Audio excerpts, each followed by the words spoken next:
Komunikasi. Bersama saya Rizky dan juga teman saya. Hai, aku Izwa. Jadi hari ini kita kedatangan narasumber nih, Kak Rizky. Siapa nih narasumbernya? Narasumber kita kali ini yaitu Kak Nugrah Gading Priyandana. Kak Gading ini merupakan Wakil Ketua Umum dari HIMAPI atau Himpunan Mahasiswa Pendidikan IPS dan juga merupakan salah satu staf dari Divisi Media Komunikasi dan Informasi Informatika. Nah, kali ini kita bakal mau ngebahas apa sih, Kak? Oke, jadi kita bakal ngebahas topik yang seru banget hari ini bareng Kak Gading. Topiknya itu deket banget lah sama kehidupan kita sehari-hari. Jadi topik obrolan kita hari ini tuh tentang literasi digital. Di era yang sekarang ini kan ya kayak yang kita tahu ya, kita tuh nggak bisa jauh-jauh dari yang namanya internet, apalagi sosial media. Aku pengen tanya sama Kak Gading, menurut Kak Gading, apa sih literasi digital itu? Oke, kalau literasi digital itu ya Kak, jadi literasi digital adalah kemampuan seseorang yang bukan hanya mampu untuk menggunakan teknologi tersebut, tetapi tentu saja bijak dalam menggunakannya Kak. Oh gitu, bijak dalam menggunakan. Maksudnya gimana tuh Kak, bijak dalam menggunakan? Ini apalagi sekarang di era globalisasi, banyak sekali teknologi-teknologi yang berkembang. Banyak sekali aplikasi atau platform digital yang ada gitu kan. Ada Instagram, Facebook, dan lain-lain. Kalau kita hanya serta-merta menerima informasi yang beredar, tidak mengkritisinya, tidak memfilternya, itu kita bisa termakan hoax, Kak. Jadi itu yang saya katakan tadi, bijak dalam menggunakannya berarti harus memfilter terlebih dahulu informasi yang kita dapat. Nah gitu teman-teman, jadi emang penting banget untuk kita itu bijak dalam menggunakan media sosial. Menurut selanjutnya Kak Rizky, apa ada yang mau ditanyakan? Mungkin saya mau nambahin sedikit ya, saya setuju banget sih sama pendapatnya Kak tadi. Jadi kadang tuh orang-orang tuh mikir tentang literasi digital itu kayak cuma mengerti akan teknologinya aja nih Kak. Tapi sebenarnya kalau literasi digital itu pandangannya itu bisa lebih luas gitu.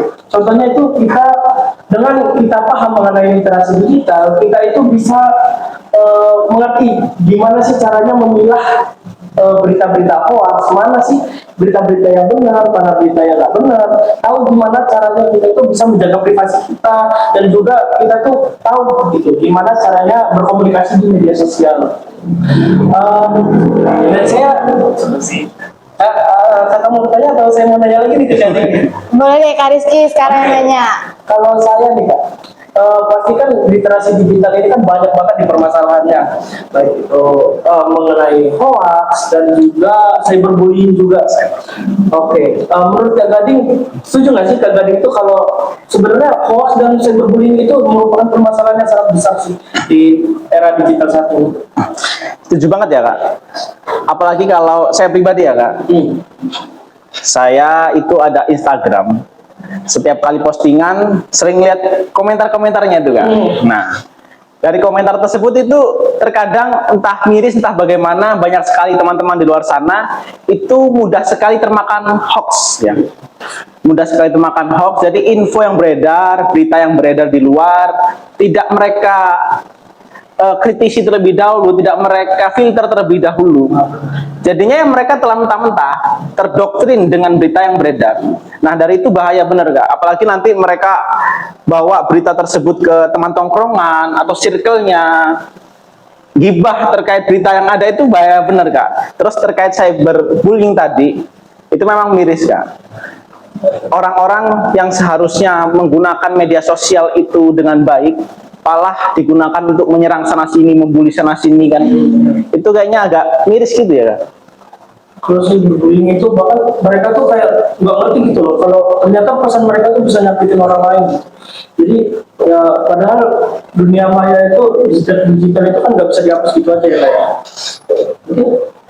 Itu sih pertanyaan saya, lebih lanjut boleh. Jadi aku setuju banget sih sama yang tadi Kak Gading sama Kak Rizky sampaikan, kalau cyberbullying itu bahaya banget. Padahal kita cuma ngetik, tapi itu dampaknya bahkan bisa sampai ke psikologis teman-teman. Kan tadi Kak Rizky ini udah nanya ya terkait tantangan literasi digital. Kalau aku sih, aku pengen nanya dampak rendahnya literasi digital. Jadi kan gak semua masyarakat kita ini melek yang namanya literasi digital kan. Bisa dibilang gaptek gitu. Nah, menurut Kak Gading nih, apa sih dampak buat orang-orang yang kurang melek digital di era yang sekarang tuh apa-apa sebenarnya udah digital, Kak? Benar kan? Jadi sekarang ini kan teknologi sudah berkembang, ya, aturan masyarakat sudah mampu bahasanya memahami terkait literasi digital itu sendiri. Tapi faktanya di lapangan mereka lebih banyak mampu untuk menggunakannya saja. Misalkan kita contohkan ibu-ibu ya, maafnya ngomong kan gitu. Ibu-ibu itu sering saya temui di tempat saya. Info yang beredar di media sosial khususnya Facebook, biasanya kan mereka pakai Facebook ya. Mereka terima, tidak mereka filter, yang mereka terima mentah-mentah itu Kak. Mereka terima mentah-mentah, terus mereka bawa ke tetangga, gosip, gibah sana sini dari info yang mereka dapat di media sosial tersebut, yang tentu belum tentu benar. Itu bahaya bener Kak. Jadi intinya kita itu nggak boleh ya Kak, cuman percaya sama judul, satu judul dari satu web aja, terus langsung kita telan mentah dan kita sebarin ke orang-orang. Sebaiknya kita itu recheck ulang untuk tahu informasi ini benar atau enggak. Mungkin Kak Rizky ada semua pertanyaan lagi? Kalau saya, tadi kan sudah dijelaskan tentang dampak-dampaknya apa, terus apa permasalahan mengenai literasi digital juga. Mungkin dari Kak Gading sendiri nih, Kak Gading bisa memberikan solusi nggak sih, langkah-langkah sederhana gimana sih cara kita itu bisa menggunakan media sosial kita dengan baik, bagaimana cara kita menggunakan literasi digital kita dengan baik. Oke, kalau terkait hal tersebut ya Kak, dari diri saya sendiri, walaupun kalau saya sendiri kan belum sempurna-sempurna amat ya bahasanya, ya paham lah. Jadi kita setelah menggunakan teknologi, dalam hal ini adalah media sosial, mendapatkan berita informasi di dalamnya, kita harus mengecek terlebih dahulu berita tersebut. Kita harus memfilter seperti yang saya sampaikan sebelumnya, membandingkan misal berita satu dengan berita yang lainnya, kan biasanya berita itu tidak dipublish di satu web saja gitu kan. Kita harus membandingkan dari web satu ke web yang lain, karena web itu biasanya di judul itu agak-agak gimana gitu kan ya. Jadinya orang mudah terdoktrin dan lain-lain. Jadi kita harus benar-benar filter informasi yang kita dapat, baru kita cerna. Setelah itu misal kita mau sharing ke teman, sharing ke circle, sharing ke tongkrongan dan lain-lain, silahkan. Tapi setelah kita memang benar-benar memfilter hal tersebut, biar tidak terjadi hal-hal yang memang kurang pantas lah. Dalam artian gini, kalau kita tidak memfilternya, ternyata berita tersebut hoax, kan emang bahaya Kak. Iya. Aku setuju sih, kalau kita tuh nggak bisa cuman baca dari judul. Selain kita juga nggak boleh percaya sama satu web, kita juga harus baca informasi itu secara lengkap gitu nggak sih Pak? Harus nggak cuma lihat dari judul, udah lihat judul ternyata hoax gitu. Kita tuh nggak baca keseluruhan, itu ceritanya tuh gimana, hasilnya tuh gimana. Jadi orang cuma membaca sekilas aja dan percaya langsung. Apalagi kan kadang banyak artikel-artikel itu yang judul sama isi itu beda Kak. Jadi di judul itu biar rame dibikin yang kayak kontroversi gitu.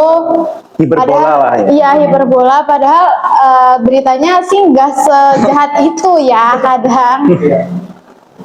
Oke, kita udah ngobrol banyak nih kan tentang literasi digital. Ada nggak sih satu pesan dari Kak Gading nih buat teman-teman penonton dari podcast kita hari ini tentang literasi digital, supaya teman-teman kita itu bisa lebih bijak lagi dan baik dalam berliterasi digital? Pesan-pesannya dong Kak Gading. Oke, karena saya bukan motivator ya Kak, jadi kayaknya sedikit aja. Jadi intinya buat teman-teman di luar sana, jadilah warga negara yang bukan hanya mampu menggunakan teknologi saja, tapi juga bijak dalam menggunakannya. Oke, mungkin cukup sekian obrolan kita pada hari ini. Kak Gading ada yang ingin ditambahkan? Cukup. Cukup. Bisa? Aku cukup sih, kayak udah banyak ya. Mungkin kita cukupkan untuk hari ini. Jangan lupa subscribe, like, dan juga share ke teman-teman kalian semua. Dan sampai jumpa di episode kita selanjutnya. Bye bye.